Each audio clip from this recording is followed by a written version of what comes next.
चलो आगे बढ़ते हैं। एक बड़ी खबर, 85 विमानों को फिर बम से उड़ाने की आज धमकी दी गई है। इसमें एयर इंडिया, इंडिगो, विस्तारा, आकाशा के फ्लाइट्स को धमकी दी गई है। 20 एयर इंडिया के विमानों को धमकी मिली है, 20 विस्तारा के विमानों को धमकी मिली है, 25 आकाशा विमानों को धमकी मिली है।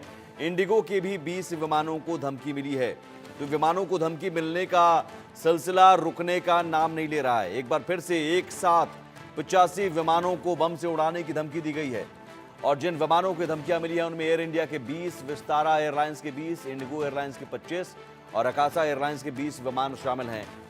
और ये पहला मामला नहीं है, विमानों को धमकी मिलने का पहला मामला नहीं है। कुछ दिन पहले भी एक के बाद एक कई विमानों को उड़ाने की धमकियां दी गई थी और लगातार सैकड़ों विमानें ऐसी हैं जिन्हें उड़ाने की धमकी दी गई। देश में कुछ दिनों से विमानों में बम की धमकियां मिल रही हैं और ये 85 और जोड़ लें आज की, तो अब तक तकरीबन 285 विमानों को बम से उड़ाने की धमकी मिल चुकी है। ये जरूर है कि किसी भी विमान में कोई नए संदिग्ध सामान नहीं मिले, लेकिन इन धमकियों के कारण जांच की जाती है, आपात लैंडिंग की जाती है। इस वजह से विमान कंपनियों को काफी नुकसान हुआ है, साथ ही यात्रियों में भी काफी परेशानियों का सामना करना पड़ा है। विमानों को रोजाना मिल रही धमकियों को लेकर केंद्र सरकार भी गंभीर है और जांच के आदेश दिए हैं। विमानों की दोबारा जांच करने, यात्रियों को होटल्स में ठहराने और उन्हें उनकी मंजिल तक पहुंचाने के लिए भी व्यवस्था करनी पड़ती है एयरलाइंस को। विमान कंपनियां इमरजेंसी लैंडिंग जिस एयरपोर्ट पर करती है उस एयरपोर्ट को पार्किंग चार्ज भी देती है। फ्लाइट के पैसेंजर को चाय पानी से लेकर भोजन की व्यवस्था करना पड़ता है और इस वजह से एयरलाइंस को नुकसान भी हो रहा है। जावेद हुसैन हमारे साथ जुड़े हुए हैं। जावेद, हो क्या रहा है? 85 फ्लाइट अब और एक साथ एक दिन में जिसे बम से उड़ाने की धमकी दी गई, तमाम जो कार्रवाई है वो कार्रवाई की गई, बावजूद इसके सिलसिला थम नहीं रहा है। लिंक तार कहां से जोड़ रहे हैं? देखिए, जांच एजेंसी जो है और इसके साथ दिल्ली पुलिस वो हर एक एंगल को जोड़ने पे जुटी हुई है। साइबर यूनिट के एक्सपर्ट जो टीम है वो इस पूरे मामले की जांच करें, क्योंकि मामला एक्स और मेटा से जुड़ा हुआ है। क्योंकि कल ही, यानी कि हम आपको बता दें कि बुधवार के दिन ही एक्स और मेटा के जो अधिकारी थे उनकी एयरपोर्ट अथॉरिटी और भारत सरकार की तरफ से कुछ रिप्रेजेंटेटिव थे जो इस पूरे मीटिंग में थे। ये मीटिंग कॉन्फिडेंशियल था और इस पूरे जो फ्लाइट को जिस तरह से धमकी मिल रही है उसको लेकर था। देखिए, 1, 2, 3, 4, लेकिन अब तो तकरीबन 200 से ज़्यादा फ्लाइटें हो चुकी हैं और एक साथ 85 फ्लाइट को धमकी मिलना, जिसमें आकाशा, विस्तारा, इंडिगो सभी शामिल हैं। और बात सिर्फ धमकी से नहीं होती है, जिस तरीके से एक पूरा सिस्टम हिल जाता है। क्योंकि देखिए, जब किसी फ्लाइट को धमकी मिलती है, उस धमकी से मिलने के बाद उस फ्लाइट को रोका जाता है। अगर मान लीजिए कि अगर वो एयर में है, उसने टेक ओवर कर लिया, उसके बाद उसको धमकी मिल रही है, तो फिर उसके रूट को डाइवर्ट किया जाता है, या तो फिर वापस उसी दिल्ली, मान लीजिए अगर दिल्ली से गया लंदन के लिए, तो उसे वापस आधे जो उसके डिस्टेंस के बेस पे, अगर वो दिल्ली से जस्ट टेक ऑफ किया है, उसके बाद अगर मिल रही तो उसको वापस दिल्ली बुलाया जाएगा। फ्लाइट को उसके बाद सारे पैसेंजर्स को उतारा जाएगा। उसके बाद एक-एक सामान की चेकिंग होगी, पूरी स्क्रीनिंग की जाएगी, पूरे फ्लाइट को चेक किया जाएगा, एजेंसीज़ वहाँ पे पहुँचेगी, हर एक क्रू मेंबर से पूछताछ की जाएगी। जो पैसेंजर्स हैं, उनको फिर अलग से फैसिलिटीज़ दी जाएगी। ऐसे ही मान लीजिए कि कई फ्लाइट्स हैं, कई घरेलू उड़ानें हैं, कई इंटरनेशनल फ्लाइट्स हैं। इससे 1 साल में तकरीबन अरबों रुपए का नुकसान हुआ है इंडियन गवर्नमेंट को, एविएशन मिनिस्ट्री को, जी। क्योंकि पूरे फ्लाइट को जिस तरह से धमकी मिलता है। कुछ लोग शरारत भी करते हैं, लेकिन जिस तरीके से एक्स और मेटा पे लगातार ये जानकारी, ये धमकी मिल रही है, सोशल मीडिया प्लेटफॉर्म, अब ट्रेंड चेंज हो चुका है। पहले मेल के जरिए एयरपोर्ट को धमकी दी जाती थी, उसके बाद फोन कॉल्स किया जाता था। अब जिस तरीके से सिस्टम टेक्नोलॉजी जैसे जैसे डेवलप कर रही है, तो उस तो जावेद, तरीके ये से अब धमकी दी कैसे जाती है और क्या धमकी देने की जो भाषा है क्या सेम है, एक जैसी होती है?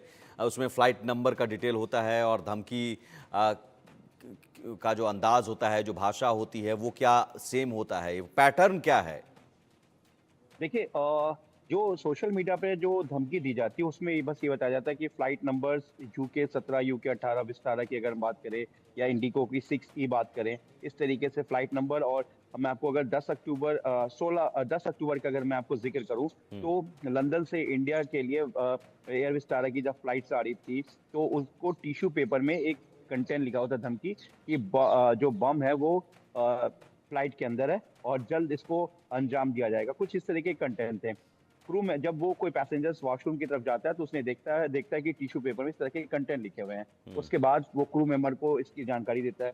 क्रू मेंबर्स तुरंत जो कंसल्ट एयरपोर्ट है जहाँ पे दिल्ली पहुंचना था उस फ्लाइट को लंदन से, वो दिल्ली को इंटीमेट करता है। लेकिन इस बीच सिक्योरिटी रीजन से या रनवे पे फ्लाइट्स और रहती हैं, वो लैंड नहीं कर पाता है। इसके इसके बीच 2 से ढाई घंटे तक वो फ्लाइट, आप यकीन मानिए कि एयर पे ही हवा में रहता है, उसको सिग्नल नहीं मिल रहा था।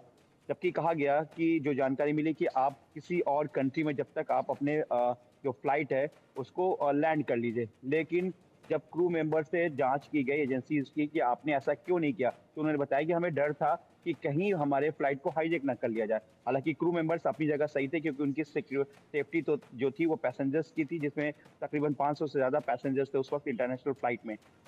तो इस तरीके से पूरा एक सिस्टम हिल जाता है। कई जगह पर सोशल मीडिया पे प्लेटफॉर्म पे टैग कर दिया जाता है कि इस फ्लाइट में बॉम्ब है। तो ये जो सारे नंबर्स हैं, जो इनके जो आईपी एड्रेस, जो इनका सर्वर है, ये जो अभी तक जांच में आया कि ये लंदन, जर्मनी, इस तरीके से और कुछ मिडिल ईस्ट में अलग अलग एड्रेस से सोशल मीडिया प्लेटफॉर्म से इन्हें इन्हें धमकी मिल रही है। लेकिन इसमें दिल्ली पुलिस ने अब तक 8 एफआईआर दर्ज कर चुकी है। तकरीबन अगर हम 2 दिनों की बात करें, 2 या 3 दिनों में तकरीबन 30 से ज्यादा फ्लाइटों को धमकी मिल चुकी है। अब जी। हालांकि क्योंकि पैसेंजर्स का मामला है, जो दिल्ली से इंडिया से विदेश जाते हैं या विदेश से जो इंडिया आ रहे हैं या जो घरेलू उड़ाने हैं, अगर एकदम से चीजों को वहां पर अगर एजेंसी की तरफ से कोई कार्रवाई होती है, स्टेट पुलिस की बात करें, अगर किसी भी स्टेट में इस तरह से होता है, जैसे तमिलनाडु में या फिर तेलंगाना में, जम्मू कश्मीर में, या फिर आपको हम बिहार की बात करें कि दरभंगा की फ्लाइट्स को भी, जो दरभंगा से दिल्ली जा रही थी, और पुणे से जो आपको फ्लाइट साउथ जा रही थी बेंगलुरु की तरफ, ऐसे तमाम जो फ्लाइट्स है उनको भी धमकी मिली है। तो इस पूरा जो सिस्टम है, 8 एफआईआर दिल्ली पुलिस की तरफ से इस पूरे धमकी में दर्ज की जा चुकी है। सोशल मीडिया पे पूरी तरीके से जो है नजर रखी जा रही नहीं, है। जावेद, क्या एयर इसके मार्शल को लिंक, डिप्टी क्योंकि हाल ही में पन्नू ने भी धमकी दी थी कि जिस तरह से एयर इंडिया के विमान को उड़ाया गया था, 329 लोग मारे गए थे उसमें, उस तरह के हम फिर से हम करेंगे, फिर से विमान को उड़ाएंगे, तो क्या खालिस्तानी कनेक्शन भी सामने आ रहा है, या फिर ये सिर्फ और सिर्फ कोशिश है कि हम ज़्यादा से ज़्यादा आर्थिक नुकसान पहुंचाएं, क्योंकि एयर कनेक्टिविटी बढ़ी है, एयरपोर्ट्स बढ़े हैं, और उसके बाद से बहुत बड़ी कमाई का जरिया जो एरोस्पेस में है, अब उसमें हम अगर खौफ पैदा करते हैं तो पैसेंजर्स भी अब फ्लाइट लेने से बचेंगे या फिर सफ़र करने से बचेंगे फ्लाइट से, तो इससे नुकसान अलग होगा। और बाकी जो आप बताते हैं तमाम जो प्रोसेस करना पड़ता है, उससे तो 600 से 700 करोड़ तक का नुकसान अब तक हो गया है। जी बिल्कुल, तकरीबन इस साल तक 3 लाख से ज्यादा जो पैसेंजर्स है वो इफेक्टेड हुए हैं इस पूरे कॉल्स को लेकर। और हम आपको बता दें कि जो चीफ है पन्नू, तरीके से धमकी दे रहा है और इस पूरे मामले को लेकर वो इंडिया को पैनिक करना चाह रहा है, तो ये इकोनॉमिकल डैमेज हो सकता है, उसका एक पार्ट हो सकता है। लेकिन एजेंसी अभी कुछ भी कहने से साफ मना कर रही, क्योंकि एजेंसी का कहना है कि वो अपनी इन्वेस्टिगेशन को प्रॉपर तरीके से कर रहे। सोशल मीडिया के लिए जिस तरीके से सोशल मीडिया का ही तमाम जितनी धमकी है, मैं आपको बता दूं कि सारे सोशल मीडिया प्लेटफॉर्म से दी जा रही है। तो इसमें सोशल जो इसको जो दिल्ली पुलिस की साइबर यूनिट है और सबसे हाईटेक मानी जाती है, और स्पेशल सेल की साइबर यूनिट, वो इसकी जांच कर रही। इसके अलावा जो कंसल्ट दूसरी यूनिट है साइबर्स की, वो भी इस पूरे मामले की जांच में जुटी हुई है। तमाम अलग अलग स्टेट की साइबर यूनिट इस पूरे जो कॉल्स उनको ट्रेस कर रही है। और सबसे बड़ी बात ये कि भारत सरकार की तरफ से ये भी कहा गया है एविएशन मिनिस्ट्री को, और एविएशन मिनिस्ट्री ने भी ये कदम उठाया है कि अगर इस तरीके का कोई भी अगर लिंक किसी का निकलता है तो उसके खिलाफ सख्त से सख्त कार्रवाई होगी। क्योंकि देखिए, सिर्फ एक फ्लाइट को धमकी देने का मतलब ये नहीं होता कि सिर्फ उसकी फ्लाइट को इफेक्ट पड़ा है, उसके साथ आगे पीछे तमाम फ्लाइटें जो टेक ऑफ करने वाली या जो फ्लाइटें लैंड करने वाली उन पर भी फर्क पड़ता है। और जब उसमें अगर एक फ्लाइट में घरेलू उड़ान में अगर 150 पैसेंजर्स हैं, मान लीजिए अगर ऐसे कई फ्लाइट्स हैं, तो तकरीबन 1000 से ज्यादा पैसेंजर्स कहीं ना कहीं इफेक्टेड होते हैं। उसके अलावा जो फ्लाइटें दिल्ली या अदर स्टेट में आ रही है, या फिर जो फ्लाइटें दिल्ली से देश से बाहर जा रही है, तो आप अंदाजा लगा सकते हैं कि कितना खर्च और कितना नुकसान एविएशन मिनिस्ट्री मंत्रालय को हो रहा है। उसके बाद पूरे सिस्टम को, यानी कि एक फ्लाइट को पूरी तरीके से चेक करने में कम से कम 4 से 5 घंटा मिनिमम लगता है, क्योंकि पूरी एजेंसी अगर, क्योंकि पैसेंजर्स का मामला है, इसके अलावा एयरपोर्ट का मामला है, उसके अलावा सबसे बात की सिक्योरिटी का मामला, और एजेंसीज या पुलिस किसी भी तरह की कोई भी चूक होने देना नहीं चाहती, क्योंकि अगर खुदा न खास्ता अगर किसी तरह का कोई इस तरीके की चीजें सस्पेक्ट मिलता है तो एक बहुत बड़ा चैलेंज होता है एजेंसी और पुलिस के लिए। तो हर एक कॉल को बहुत ही सीरियस से देश की एजेंसीज और जो स्टेट पुलिस, अगर दिल्ली की हम बात करें तमाम एयरपोर्ट की और दिल्ली में, तो दिल्ली पुलिस हर एक बारीकी से हर एक फ्लाइट को चेक करती है, सारे पैसेंजर्स को चेक किया जाता है, उनको स्क्रीनिंग की जाती है कि इसमें से ही कोई है तो नहीं, क्योंकि आमतौर पर जैसे फ्लाइट के अंदर मिलता है तो ये अमूमन ये शक होता है कि फ्लाइट के अंदर का ही कोई शक हो सकता है जिसने शरारत में या जिसने जानबूझ के ऐसा किया है, तो पूरी स्क्रीनिंग की जाती है, उसके बाद उनके सामानों को चेक किया जाता है। तो एक बहुत लंबा समय होता है सिक्योरिटी को लेकर, तो ऐसे अंदाजा लगे कि कितने लोग और जावेद, इन सब के कितने। बीच केंद्र सरकार ने एक्शन क्या क्या लिए हैं, ये बहुत जानना जरूरी हो जाता है। डीजीसीए प्रमुख को भी हटाया, ये तमाम जो एक्शन लिए गए उन एक्शन का असर क्या हो रहा है और क्या क्या एक्शन लिए गए हैं? देखिए, असर के बाद जो कॉल्स है वो नहीं रुक रहे हैं, लेकिन जो सरकार है, भारत सरकार है, वो पूरी तरीके से अब इस मामले में सख्त हो गई, और इसीलिए मैं आपको एक्स और मेटा की जो मीटिंग बुलाई गई थी, उन्होंने कहा कि आप इसका जवाब दीजिए और आपके जिस तरीके से प्लेटफॉर्म का इस्तेमाल हो रहा है और आप इसकी पूरी जो डिटेल्स है वो आप दीजिए, क्योंकि कई बार जो सोशल मीडिया प्लेटफॉर्म पे लोग फेक भी आइडेंटिटी के साथ इस तरीके के प्लेटफॉर्म को एस्टैब्लिश करके धमकी देने के लिए इस्तेमाल करते हैं। जी। तो अब जो भी जिस तरीके से जिस सिस्टम से या जहां से ये जनरेट किया गया है, ये पूरे जो आइडेंटिटी को, फेक आइडेंटिटी को, जिसको सोशल मीडिया के जरिए धमकी दी जा सके, तो वहां तक अब पूरी तरीके से पहुंचने की कोशिश की जा रही है, जिससे कि आइडेंटिफाई हो सके कि आखिर किस सिस्टम से और किस फोन से या किस इलेक्ट्रॉनिक्स गैजेट से इस पूरे सिस्टम को ऑपरेट किया गया, उसका इस प्लेटफॉर्म को स्टैब्लिश किया गया, जिससे ठीक कि है। वहां तक टीम पहुंच सके। लेकिन ज्यादातर जो कॉल्स है, जो सर्वर का जो कनेक्शन है, आईपी एड्रेस जो हम बात करें, तो उनका आउट ऑफ इंडिया यानी कि इंडिया के बाहर से आ रहा है, जिसमें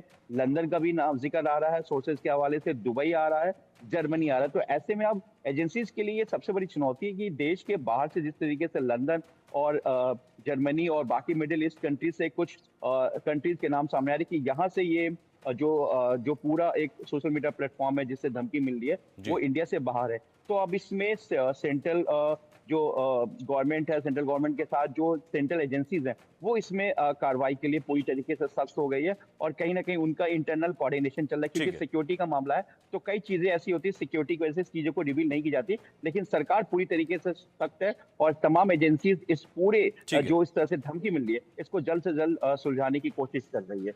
चलिए जावेद, इस खबर पर जानकारी देने के लिए बहुत शुक्रिया, लेकिन आप रहिए हमारे साथ क्योंकि इस बीच एक और बड़ी खबर और उस खबर पर भी आपसे